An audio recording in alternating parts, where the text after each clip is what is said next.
नमस्कार गाइस, कैसे आप सब हो? बहुत अच्छे होंगे, है ना। हमने आपके सामने लेक्चर नंबर 2 पे आपसे इरेशनल नंबर से रिलेटेड एक क्वेश्चन सॉल्व करवाया था। आपसे कहा था कि हम इसे रिपीट करेंगे। फाइनली आपको किस तरह से इसे नोट डाउन करना है आपको बताएंगे, कैसे सॉल्व करना है ये हम बताएंगे। आगे अपना प्रॉमिस पूरा करने, ठीक है। लेकिन क्या है, वो बेस समझाना आपको बहुत ज़रूरी था, उस तरह से पूरा डिटेल में समझाना बहुत ज़रूरी था, क्योंकि टाइप्स ऑफ क्वेश्चंस आपको करने हैं, इससे रिलेटेड बाकी क्वेश्चंस भी आपको करने हैं। तब आप फिर आपको शॉर्ट ट्रिक समझ में आएगी ना कि कैसा करना है। तो उसके लिए पहले डिटेल बताना बहुत ज़रूरी है। चलते हैं, क्या था हमारा, वही क्या था, prove that root 5 is irrational. Clear है? तो मालूम तो है कि root 5 is irrational number, sorry क्या बोलते हैं, हाँ इरेशनल है ना, ये हमें मालूम है। लेकिन फिर भी इसे प्रूव करना है। तो इसमें प्रूव करने वाली बात ही क्या है, हमने क्या कहा था, इरेशनल में जो सर्ट्स रहते हैं, जितने भी प्राइम नंबर्स रहते हैं, वो क्या रहेंगे, कभी भी उनकी सटीक वैल्यू नहीं निकलती, है ना, वो इरेशनल में आते हैं। तो अब चलिए हमें इसे क्या करना है, एज इट इज, जैसा आपको टेक्स्ट बुक में, ये सॉरी टेक्स्ट बुक बोलते हैं, आपके नोटबुक में लिखना है या आपके एग्जाम्स में आपको जैसा जिस तरह से लिखना है, सेम वो प्रोसीजर में समझाएंगे, आपको वैसे ही लिखना है, वैसे ही प्रैक्टिस कीजिएगा। जैसा जैसा हम बताएंगे प्लीज आप वैसे ही लिखिएगा, बहुत अच्छे मार्क्स आएंगे, हम गारंटी देते हैं, ठीक है। चलिए स्टार्ट करते हैं ना। Prove that, this is your question ना, टेक्स्ट बुक में है, देखिए। Prove that root 5 is irrational.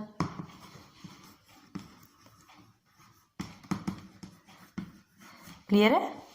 यही बताए थे हमने आपको, है ना। अब इसे प्रूव करना है, स्टार्ट करना है। तो देखिए प्रूव लिखेंगे, एरो बनाएंगे, स्टार्ट करेंगे।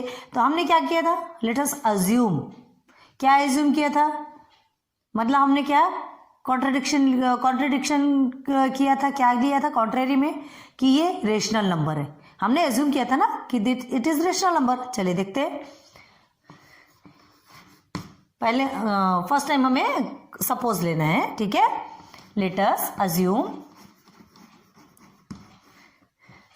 To the contrary. Contrary means बताया था हमने, just opposite.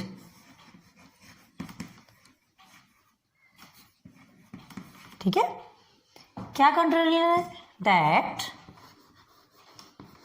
Root 5 is rational.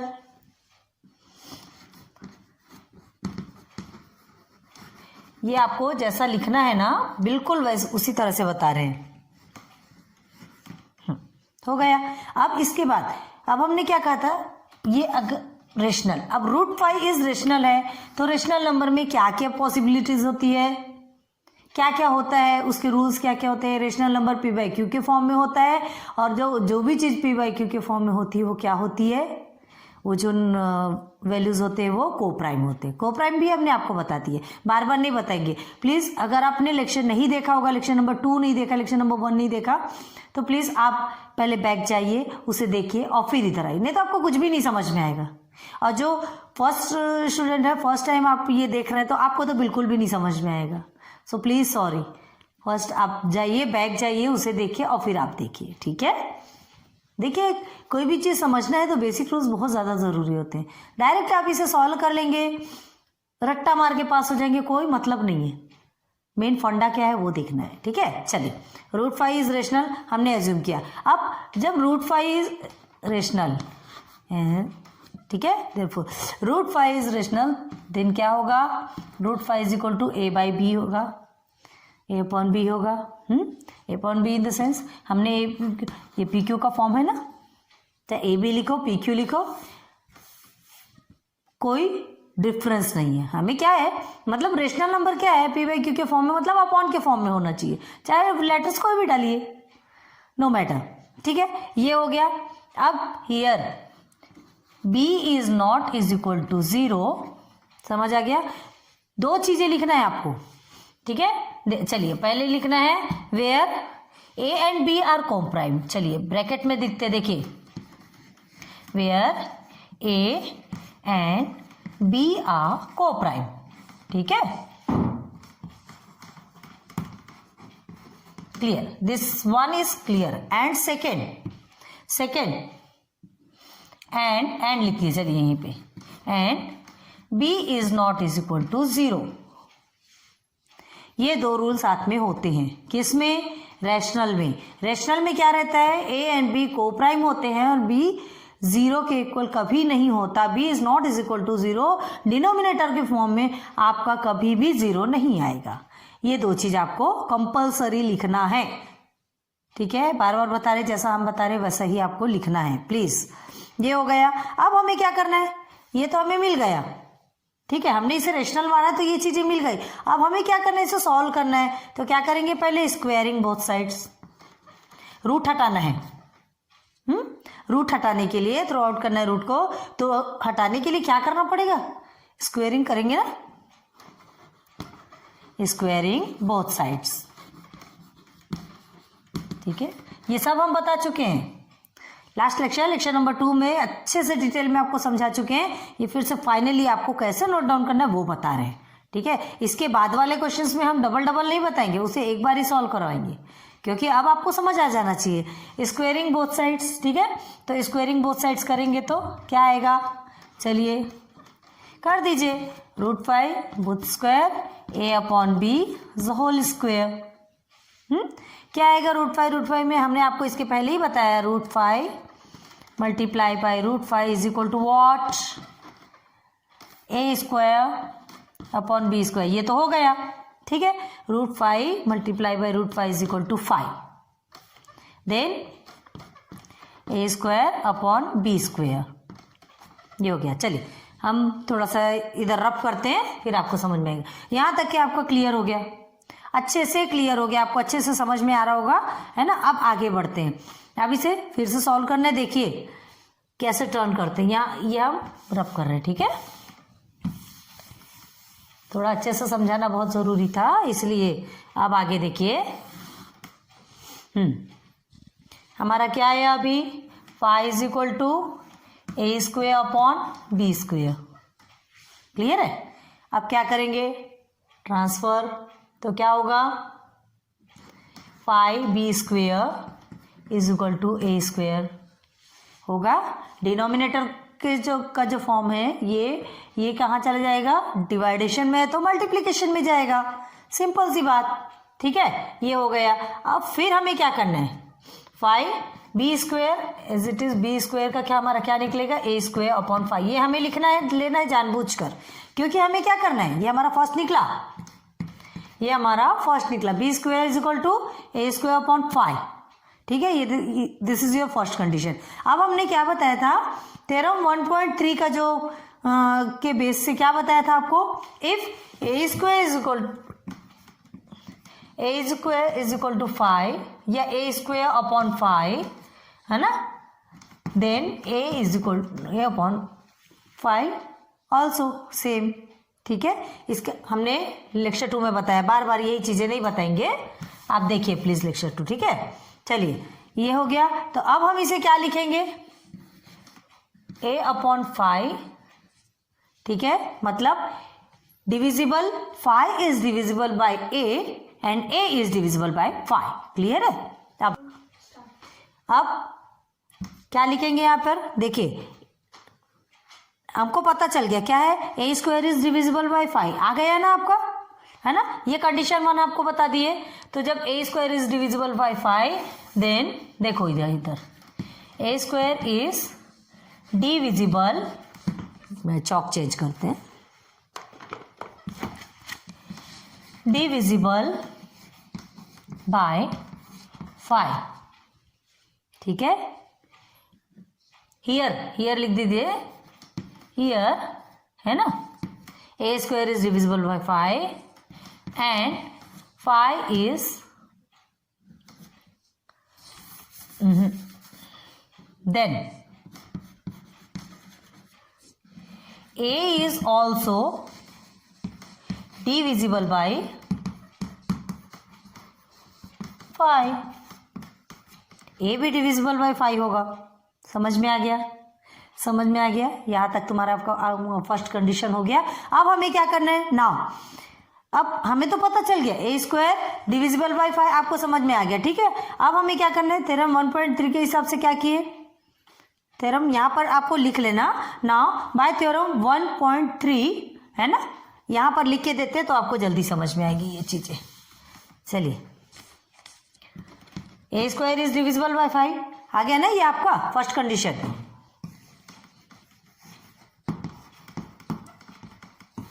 This is your चलिए आगे। नाउ बाय थ्योरम 1.3 थ्योरम देखिएगा, आपको हमने बोला है नोट टेक्स्ट बुक में देखिए, है ना। इट फॉलोज दैट, ये थोड़ा आपका बड़े इसमें जाता है ये इक्वेशन। क्या फॉलो करता है? ए इज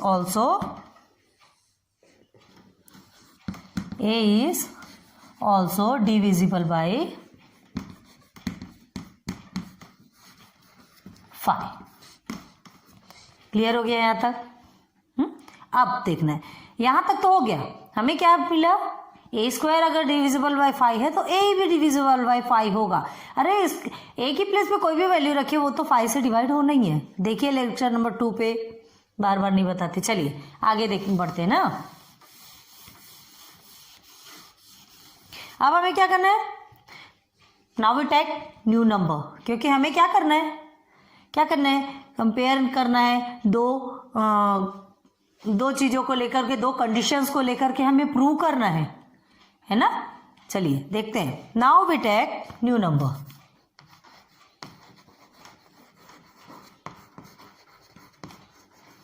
न्यू, ठीक है, नंबर विच सी, ऐसे कर दीजिए, एंड सी। क्लियर है? देन अब देखिए इसे क्या करना है। Then a is equal to, हम क्या मान लेंगे? 5c। ये जो है ना, a is also divisible by 5 है ना, तो a इज इक्वल टू 5 हो गया, तो हमने इस क्या मान लिया? 5c। a is equal to हमने 5c माना। a इज इक्वल टू क्या माना? 5c। सपोज, लेट सपोज, ठीक है। अब क्या करना है? आपका जो फर्स्ट की जो कंडीशन है, क्या थी कंडीशन? जब हमने किसी √5 को रेशनल सपोज किया था, तो जब रेशनल सपोज किया था तो उस समय हमने किस फॉर्म पे लिखा था? उसे हमें उस प्लेस पे हमें ये वैल्यू को पुट करना है।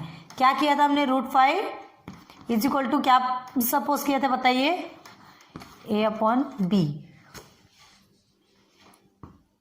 किया था, है ना। PQ के फॉर्म में है, अगर √5 रेशनल है तो इस फॉर्म में होना चाहिए, ये हमने सपोज किया था स्टार्टिंग में, देखिए आपके फर्स्ट में, ठीक है। तो इसमें हमें इस वैल्यू को पुट करना है। अब देखिए, √5 इज इक्वल टू a के प्लेस पे 5c को पुट कर दीजिए एंड b। ये आपका बन गया सेकेंड, ठीक है। फर्स्ट ये था आपका, सेकेंड ये बन गया। अब इसे सॉल्व करना है। फर्स्ट में हमने इसे स्क्वायरिंग बोथ साइड किया था, याद कीजिए। सेकेंड में इसे भी स्क्वायरिंग बोथ साइड करेंगे, ठीक है। स्क्वायरिंग बोथ साइड्स, ठीक है। अब देखिए स्क्वायर करते हैं। √5 the whole square 5c/b the whole square, ठीक है। उधर रब कर रहे, इधर आप रिवाइंड करके देखिए या थोड़ा सा ब्रेक लगा के देखिए, या तो फिर अभी पूरा अच्छे से देखिए। अच्छे से क्या देखना है? सेकंड में देखे आपने, अभी नोट डाउन करते जाइए साथ साथ में, है ना। अब देखिए, हमने बताया था √5 multiply by √5 is equal to only 5। हम डायरेक्ट लिख रहे हैं, ठीक है। इज इक्वल टू देखिए 25c स्क्वायर, 5 से 25 होता है, and here is b square. Clear है? अब देखिए फिर ट्रांसफर होगा 5b स्क्वायर, डिनोमिनेटर है इधर, ठीक है, न्यूमरेटर में चला जाएगा। 25 मीन्स डिवाइडेशन में है तो मल्टीप्लिकेशन में चला जाएगा, हो गया। Then b square is equal to 25c square upon 5। Then b square is equal to 5 1 से 5, 5 5 से 25, अगेन 5c स्क्वायर आ गया। अब देखिए क्या करना है, इसे हम क्या करेंगे? b स्क्वायर अपॉन 5 इधर आ जाएगा आपका, c स्क्वायर। क्लियर है? ये हमें लेना है। इसके पहले हमने क्या लिया था? b square is equal to a square upon 5, वो हमें लेना था, क्योंकि हमें क्या करना है? सॉल्व करना है, प्रूव करना है, तो लेना ही पड़ेगा। मतलब हम क्या कहा था हमने? कोप्राइम नंबर जो रहते हैं वो कोप्राइम नंबर्स कैसे होते हैं? ओनली एंड ओनली वन से क्या होते हैं, डिवाइड होंगे। ठीक है, तो अभी हमें यहाँ पे दो ऐसे नंबर्स लेने पड़ेंगे ना, दो ऐसे कंडीशंस लेने पड़ेंगे और फिर देखना पड़ेगा कि वो को प्राइम नंबर है कि नहीं। को प्राइम नंबर होगा तभी तो ये रेशनल कहलाएगा, रूट 5 जो हमने एज्यूम किया है। तो देखते हैं, सिर्फ बहस चल रही है यहाँ पे, ये समझिए, सिर्फ बहस चल रही है कि रूट 5 एक रेशनल नंबर है तो नहीं, है तो नहीं, वही हमें प्रूव करना है, लेकिन प्रूव करने के लिए पूरा सॉल्व करना भी जरूरी है। चलिए, ये हो गया, मिल गया। अब देखिए क्या हुआ, b² मतलब यहाँ पे फिर से क्या आ गया, उस समय क्या आया था, a² is divisible by 5, so a is also divisible by 5। Here is b² is divisible by 5 and b is also divisible by 5। How, कैसे, थ्योरम 1.3 फॉलोज, यहाँ पे थ्योरम 1.3 को फॉलो किया जाता है ना। कहने का मतलब हमने फिर से वही बता रहे हैं कि इस जगह पे कोई भी वैल्यू रखेंगे वो 5 से डिविजिबल होगा, 5 से डिवाइड होगा। चलिए, तो क्या लिखेंगे, b² है ना, is here b² is divisible by 5। ठीक है, therefore b is also divisible by 5। यहां तक समझ आ गया। अब देखिए दोनों कंडीशन, एक कंडीशन मिली थी ये, here b is divisible by b² is divisible by 5, b is also divisible by 5। Clear हो गया, दो कंडीशन बन गए। अब देखिए क्या दिया है आपको, दो कंडीशन मिले, क्या कंडीशन मिले, चलिए अब लिखेंगे। नाउ भाई थ्योरम हमने बता दिया, ठीक है, थ्योरम यहाँ पर थ्योरम लिखना है आपको, फर्स्ट टर्म में बताया था आपको। ठीक है, theorem 1.3 it follows that b is also divisible by 5। ठीक है, कि लिख के बताएं, चलो ठीक है लिख देते हैं, देख लीजिए, इसे लिखते हैं, यहां तक लिखे ना, b² इज डिविजिबल बाय 5। ठीक है, दो, now bye theorem,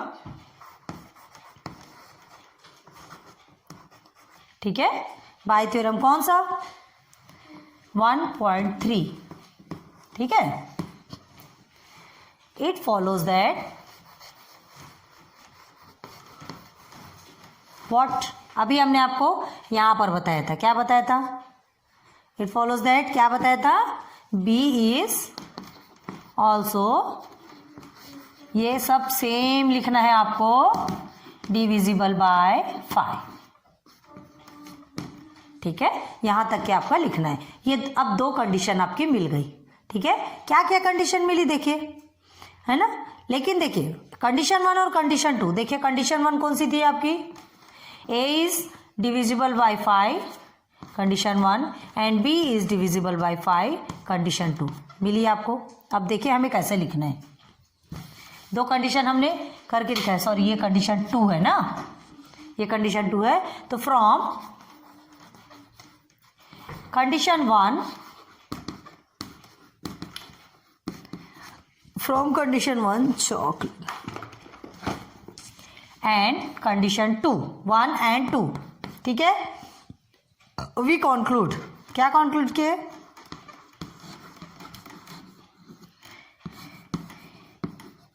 we conclude that 5 is a common factor, दोनों में है ना कॉमन फैक्टर।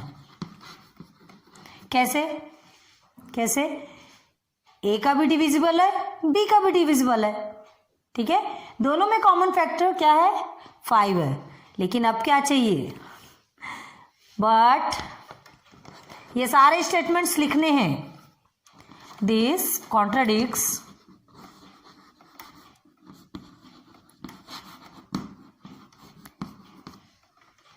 द फैक्ट, मतलब क्या कि ये जो फैक्ट है वो क्या है, गलत ठहरा रहा है, दैट क्या, that A and B are को प्राइम।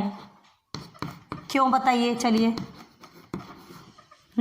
टाइम तो नहीं है, को प्राइम है करके ये कॉन्ट्राडिक्ट्स ठहरा रहा है, मतलब ये गलत हो रहा है, अपोजिट हो रहा है। क्यों, क्योंकि को प्राइम का फैक्टर क्या होना चाहिए, ओनली एंड ओनली 1 होना चाहिए, हमने बताया था। यहाँ ए और बी दोनों का फैक्टर क्या आ रहा है, 5 आ रहा है, तो अब जब को प्राइम नहीं है तो सीधे सीधे आंसर लिखिए, है ना। Here A and B are not coprime, है क्या यहाँ पर? नहीं है, जबकि वो क्या होने चाहिए? को प्राइम होने चाहिए, ठीक है। तो क्या लिखेंगे? ये गलत है, this contradiction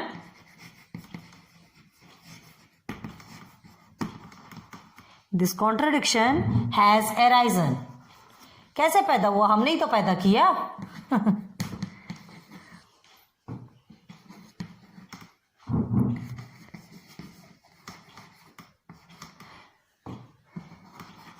because of assumption, हमने एज्यूम किया था ना।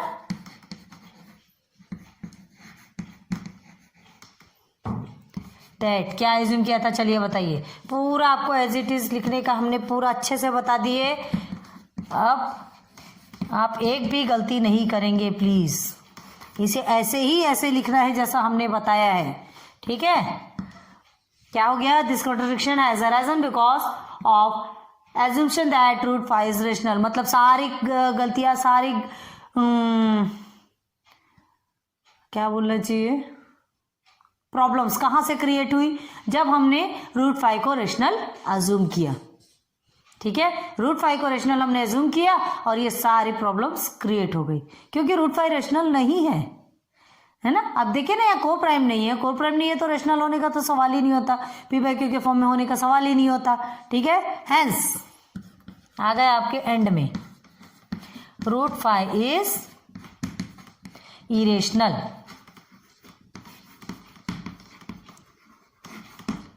प्रूव्ड।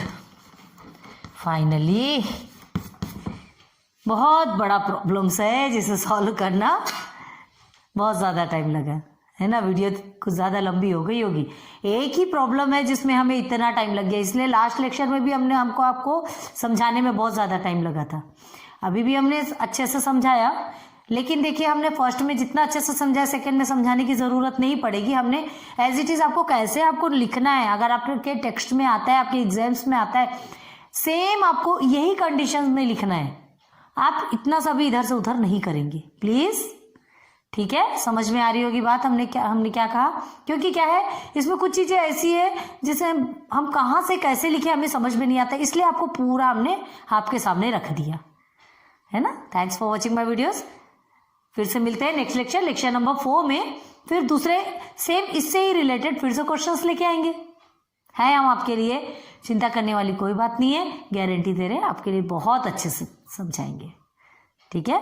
लाइक सब्सक्राइब शेयर थोड़ा सा कर दीजिए, लेकिन प्लीज़ पढ़ाई कीजिए। एक पत्थर तो तबीयत से उछालो यारो, आसमान में भी छेद होती है, सुराख होता है, ठीक है। बहुत पढ़ाई कीजिए। आप सूरज से तेज चमकना, कहने का क्या मतलब होता है सूरज से तेज चमकना? अब सूरज से तेज तो कोई नहीं चमक सकता, लेकिन सूरज से तेज चमकने का मतलब होता है कि बहुत ज़्यादा आगे बढ़ना, ताकि लोग आपको आपके नाम से ही पहचानने लगे। Okay, good luck, best of luck. फिर मिलते हैं नेक्स्ट लेक्चर नंबर 4 पे।